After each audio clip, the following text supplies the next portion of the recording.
A devolução do passaporte do senhor. Primeiro, fiquei muito feliz quando eles deram a notícia do convite. Se não me engano, foram 5 chefes de Estado convidados. Eu não sou chefe de Estado. E foi um convidado excepcional por parte do Trump e sua comitiva. E, obviamente, todos sabem que o meu filho Eduardo tem um excelente relacionamento com ele. O mundo todo, podemos dizer assim, esteve com ele por ocasião da apuração das eleições. E fiquei muito feliz. Até porque não é o Jair Bolsonaro. Eu represento no mínimo 58 milhões de pessoas no Brasil. Hoje tenho certeza que muito mais do que isso. E represento a direita, os conservadores, sendo para de honra do maior partido político do Brasil. E que, obviamente, seria muito bom me ir lá. O presidente Trump gostaria muito. Tanto é que ele me convidou. Estou chateado. Estou abalado ainda, né? Mas eu enfrento uma enorme perseguição política por parte de uma pessoa. Essa pessoa decide a vida de milhões de pessoas no Brasil. Ele e mais ninguém. Ele é o dono do processo, ele é o dono de tudo, quando quer ignora o Ministério Público, né? Faz o que bem entende e tem um compromisso. Você viu o discurso dele? Alguém do Supremo não era para discursar aqui. O objetivo é eliminar a direita do Brasil. Eles veem a direita como um mal aqui no Brasil. Agora, deixo claro, em 2018, o Supremo Tribunal Federal autorizou Lula a ir para a Etiópia. E tinha 2 painéis na Etiópia. Um era parceria renovada para erradicar com a fome na África em 2025. Esse ano vai acabar com a fome na África. E outra parceria é combatendo a corrupção. Acreditem, se quiser. Esses eram os temas. Ele acabou não indo porque um outro juiz de um outro processo, aqui de Brasília, não lhe autorizou. Nesse despacho do senhor Alexandre de Moraes agora, me negando a sair do Brasil, ele cita o fato de pessoas terem saído do Brasil e não voltado mais. E cita ali Felipe G. Martins, que saiu, segundo ele, assinou embaixo, no meu avião em dezembro de 22, que não é verdade. Ele não foi no meu avião para os Estados Unidos. Diz mais, que ele não se apresentou para a devida inspeção do seu passaporte e não retornou até hoje ainda. Está na decisão do senhor Alexandre de Moraes. Ou seja, ele não pagou missão para alguém, negue, e nem leu, e assinou embaixo. É uma perseguição descarada o que faz comigo. Sou investigado desde 2019. Aquele fatídico inquérito fake news que está completando aí 6 anos. Há 2 anos aconteceu aí o 8 de janeiro. Até hoje não sabem quem liderou a tentativa de golpe, segundo eles. Que golpe foi esse? Tem até um fotógrafo aqui, que é o fotógrafo do G Dias, aqui presente aqui, que participou daquela encenação lá no Palácio da Presidente da República. Pessoas presas, condenadas a 17 anos de cadeia, mães com filho pequeno. Imagine você, mãe, não ver seu filho acordar, não ver seu filho dormir, não dar um abraço ao seu filho. É uma coisa que é impossível falar. A dor dessa mãe, a dor desse filho, como aqueles 6 crianças de Ji-Paraná, Rondônia. É um crime o que estão fazendo no Brasil, perseguindo a direita. E a cereja do bolo sou eu. Eu não tenho a mínima preocupação com as acusações. Agora, eu posso ficar tranquilo tocante a quem vai fazer o relatório, a quem vai me acusar, tendo visto o seu comportamento até o presente momento. O que podemos esperar da justiça brasileira? O objetivo é eliminar a direita do Brasil. Eu represento a direita no Brasil. Lamentavelmente, não pude comparecer nesse evento dos Estados Unidos sem ter uma condenação sequer. A imprensa do mundo todo vem noticiando isso aí. Não vão nos vencer por narrativas. Não pode uma pessoa no Supremo Tribunal Federal se arvorar do dono da verdade, o dono do mundo, decidir o que faz com a vida de quem quer que seja.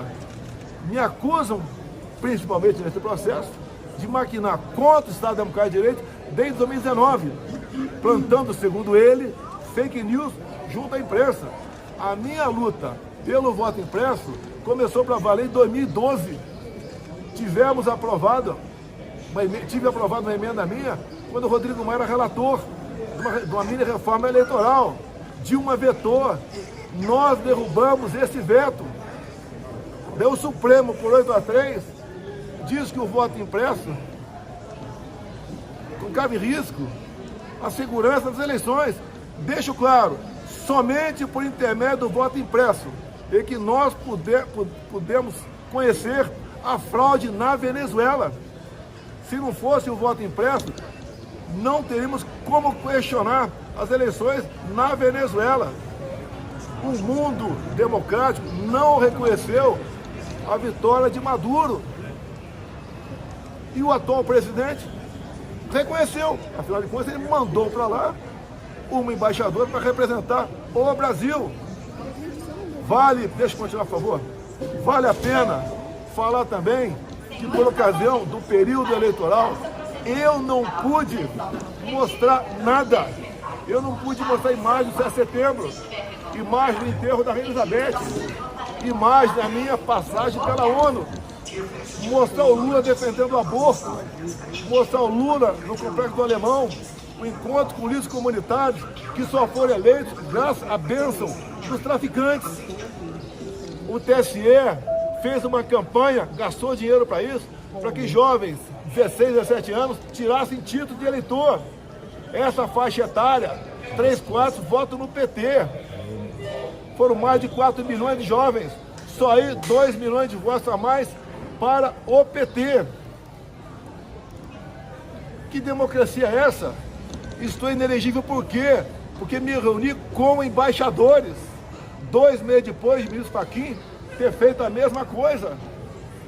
E na minha reunião com embaixadores, eu mostrei o inquérito 1361, que no dia seguinte passou de ostensivo para confidencial. Ou seja, tudo que interessa para Alexandre de Moraes é secreto. Nem meus advogados têm acesso a parte do processo ainda como delação. Em falar em delação, o próprio ministro Alexandre de Moraes ouve o delator o tempo todo para fazer ajustes na sua delação. Que democracia é essa? Estou inelegível. Primeiro, por abuso de poder político, por se reunir com embaixadores. Nessa reunião, repito, convidei o ministro Edson Fachin, que era presidente do TSE, para comparecer, não foi. E disse, enchendo o inquérito 1361, que vocês da imprensa não têm conhecimento. Quem tentou vir lá e conseguir esse inquérito, não teve acesso a ele. Quando foi divulgado, via uma busca e apreensão, na sede do PR, na minha mesa, um contrato de reforma de uma casa na Vila História de Mambucaba, vazado pela PF, segundo o próprio jornal o Globo. Depois eu comprovei que eu paguei em Pix e declarei de imposto de renda. Nada devo tocante a isso. Mas tinha na minha mesa 3 páginas desse inquérito. Por que a PF não vaza para vocês da imprensa essas 3 páginas? Para a gente botar um ponto final sobre o sistema eleitoral brasileiro. Eu não quero tumultuar nada, eu quero a verdade. A verdade sempre esteve comigo. Por que sonegar informações a todos sobre eleições no Brasil? E a minha segunda inegibilidade, abuso de poder econômico. Acabou o 7 de setembro aqui em Brasília, entreguei a faixa com o assessor meu. Ali fora vocês viram. Talvez o próximo 1 milhão de pessoas. Falei. O que eu gastei naquele evento? O carro de som era do Silas Malafaia. Não gastei nada. Não usei estrutura do governo para juntar aquele pessoal lá. Onde quer que eu vá no Brasil, a multidão está do meu lado.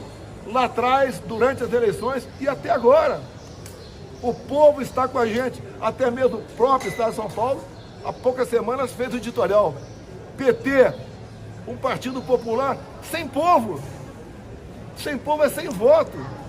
Que democracia é essa no Brasil? Que se alijam o maior opositor da direita com processos de inelegibilidade exatamente igual na Venezuela. Quando Maduro foi obrigado a aceitar o voto impresso há 2 anos, que tinha que fazer comércio com outro país de petróleo, Estados Unidos. A cabeça aí, gente. Foi aceito o voto impresso. O nosso sistema eleitoral, eu quero no Brasil um sistema eleitoral igual ao da Venezuela, que é idêntico do Paraguai. Que sistema é este tão seguro é? Que nenhum país do mundo quer. Eleições são transparência. É algo aberto, auditável, é a contagem pública de votos. Nós não temos nada aqui no Brasil. Poucas pessoas decidem o nosso futuro, inclusive da sua vida. Como morreu o Crezão, inclusive sobre sua liberdade. Não só os presos aqui. Qual o motivo da prisão do general Braga Neto? Que plano é esse? Que não mostra para vocês? Mostre a tal da minuta de golpe. Posso discorrer sobre isso. Discutir hipóteses, como disse o comandante do Exército, de dispositivos condicionais. Isso não é golpe. Quando se fala em estado de sítio, o presidente primeiro tem que ouvir os conselhos da República da Defesa, depois mandar mensagem para o Congresso. Se o Congresso aceitar, daí o presidente baixa o decreto. Se isso acontecesse, seria golpe? Não. Nem a reunião com os conselhos eu tive. Nada. É o tempo todo essa historinha. 8 de janeiro. 1.500 pessoas armadas. Como tal as condenações? Um dos itens que foram apenados era tentativa armada. Não pegaram uma arma de fogo sequer. Pegaram um estilingue com 5 bolinhas de gude. Nada mais além disso. Prenderam mulheres, trabalhadores, velhos, velhas, idosas. E querem manter essa narrativa de golpe. Ora, quem foi tirado da cadeia não fui eu. Quem teve penas suprimidas para poder disputar a eleição não fui eu. Quem fez campanha sem porro pelo Brasil não fui eu. E aqueles que falaram que tirando o Bolsonaro estava salvando a democracia, estamos vendo agora o que está acontecendo.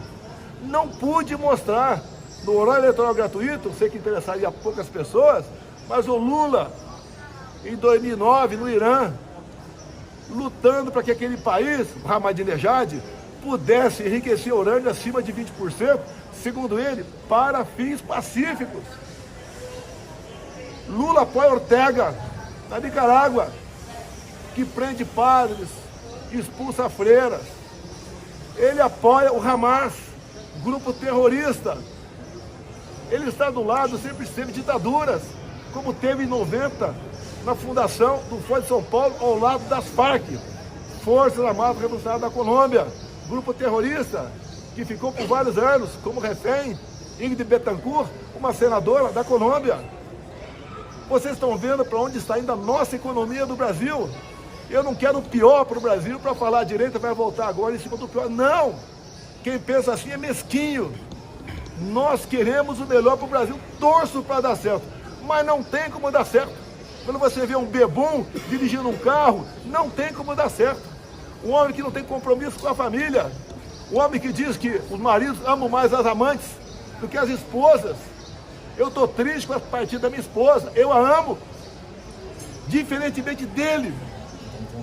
É um cara que não tem nada a oferecer para nós. Nada. Zero. E alguns acham ainda que vai dar certo. Não vai dar certo. Pois não? Ontem o Haddad falou que o senhor estava por trás. Vamos lá. Vamos lá. Vou processar o Haddad. Eles vão ter o que? 101 imóveis sem origem de dinheiro. Isso mesmo? Falou. Falou. Sim, falou. Tá? Ele pegou meia dúzia familiares meu, do Vado Ribeira, meia dúzia, e pegou, fizeram um trabalho, porque esses meia dúzia de Bolsonaro compraram de 90 para cá, e está como está escrito lá no contrato lá, pago em moeda nacional corrente, é natural. Naquela época você comprava até em dólar, no começo dos anos 90 comprava até telefone em dólar. E me acusa de ter rajado dinheiro via rachadinha para comprar 101 imóveis. Eu nunca tive um cargo no governo federal, nem de faxineiro. Lá atrás, era cola de mel, quando eu assumi, tive problemas com ele. Tá? Depois, FHC, vocês sabem disso, problemas com cola de mel. Depois, Lula e Dilma. Nunca tive um cargo no governo, nunca tive um ministério indicado por mim, nunca tive nada. E me acusa do que ele faz. Ele não olha para o chefe dele, que o chefe dele fez. Onde os delatores, lá sim, devolveram mais de 5 bilhões de reais. Onde os acordos de leniência ultrapassaram 15 bilhões de reais. Ele não enxerga isso. E acusa, por acusar, eu só tenho um caminho, né? Acreditar na justiça e processá-lo. Como eu vou fazer? Eu estou por trás da Receita. Quem criou o Pix foi o meu governo. Desculpa aí. Foi o meu governo. Em novembro de 20, depois do auxílio emergencial, que nós descobrimos em torno de 40 milhões de invisíveis do Brasil, que passaram a ter conta em banco e passaram a usar o Pix desde novembro de 20, sem qualquer taxa. E quando o PT do Haddad vê que por dia se movimenta mais de 100 bilhões de reais por dia,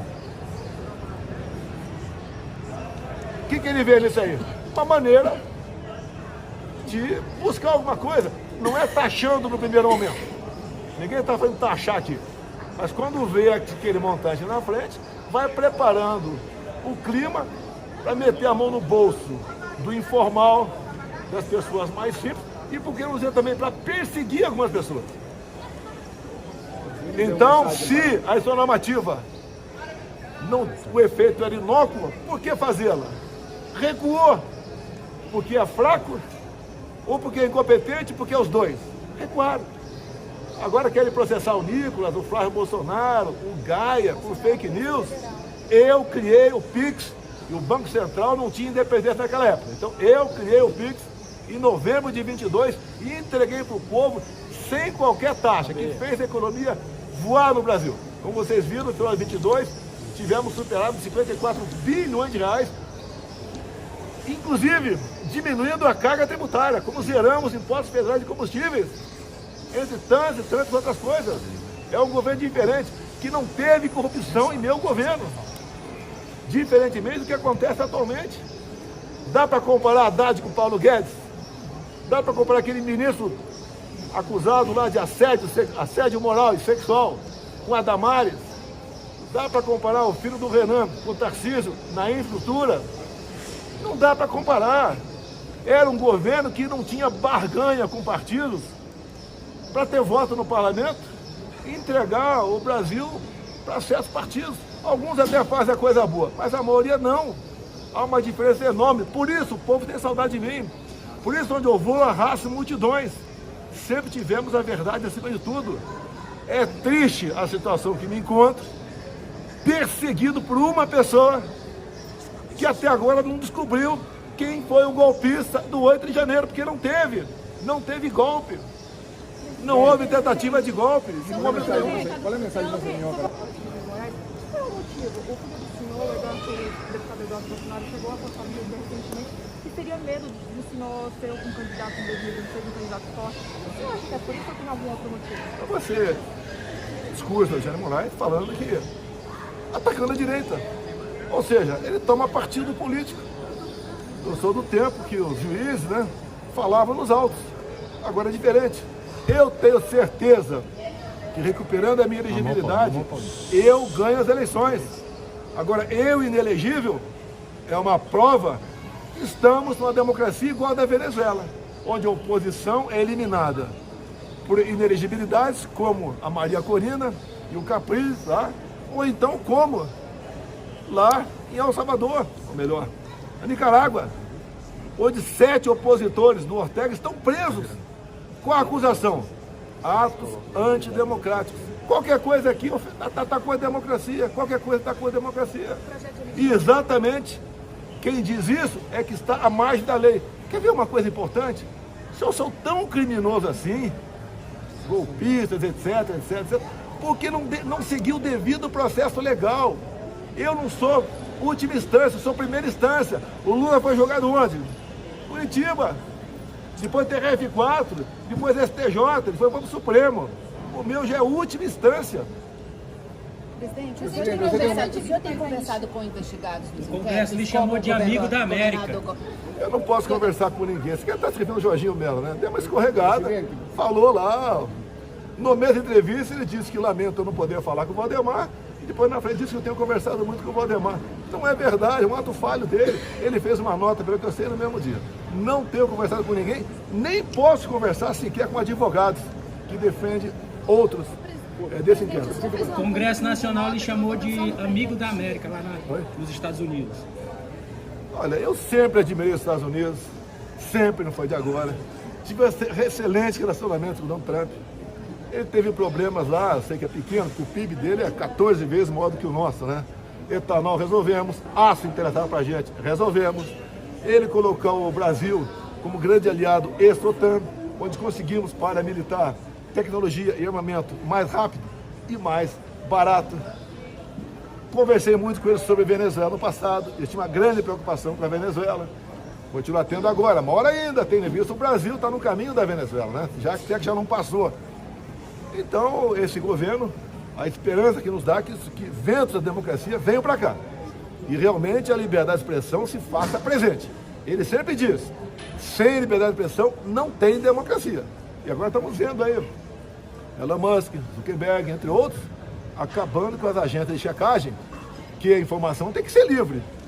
Você não pode garrotear as mídias sociais. Essa mídia social foi que me elegeu em 2018.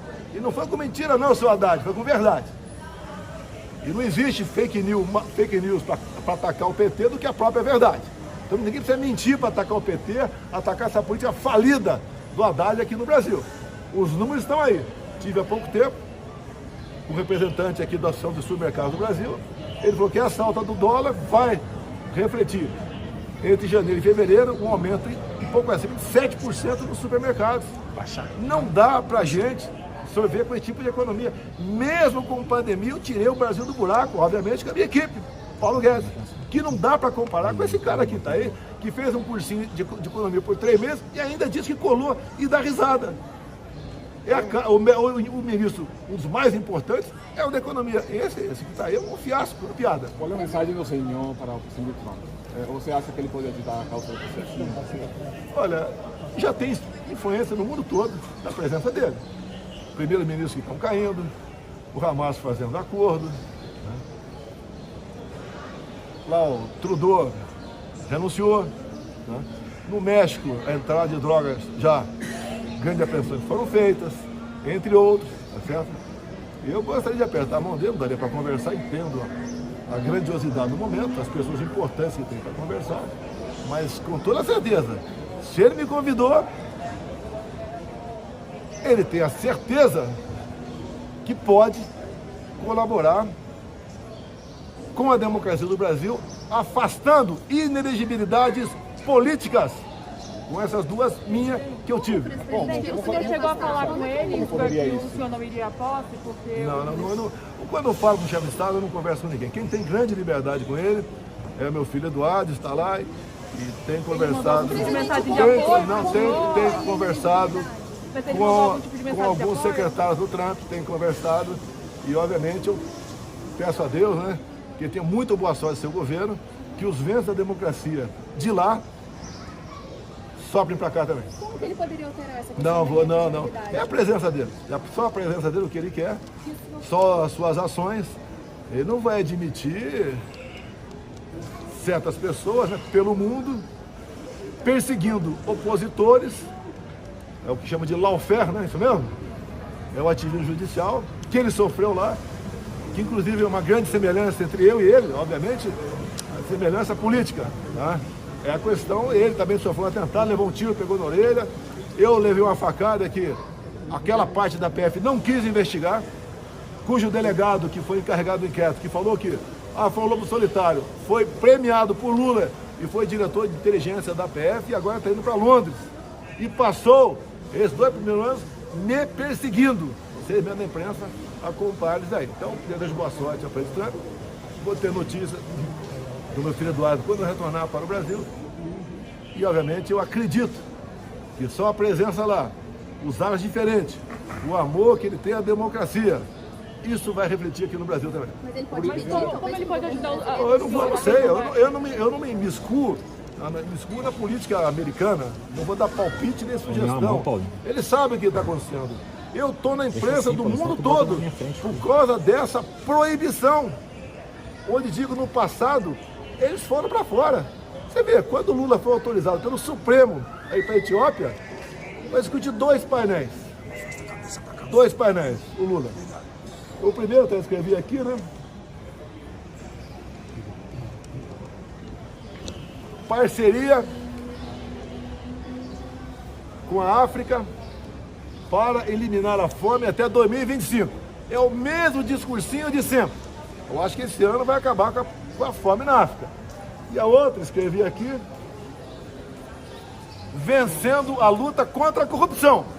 Já imaginou Lula dando uma palestra em 2018, na Etiópia, vencendo a luta contra a corrupção? Ele já tinha 2 condenações naquele momento lá. Esse é o nosso Brasil. Esses são que estão na frente da política. E nós lutamos contra isso. A direita é Deus, pátria, família e liberdade. É a verdade acima de tudo. E nós conseguimos demonstrar, fazer grande parte da população começar a nos seguir. É por falta de conhecimento que meu povo pereceu a mostrar as potencialidades do Brasil. Quantas vezes eu falei, né? TV Globo, com todo respeito, me deem 2 horas ao vivo para vocês perguntar sobre golpe, joias, vacina, baleia, leite condensado. E eu só quero 30 minutos para falar de Brasil.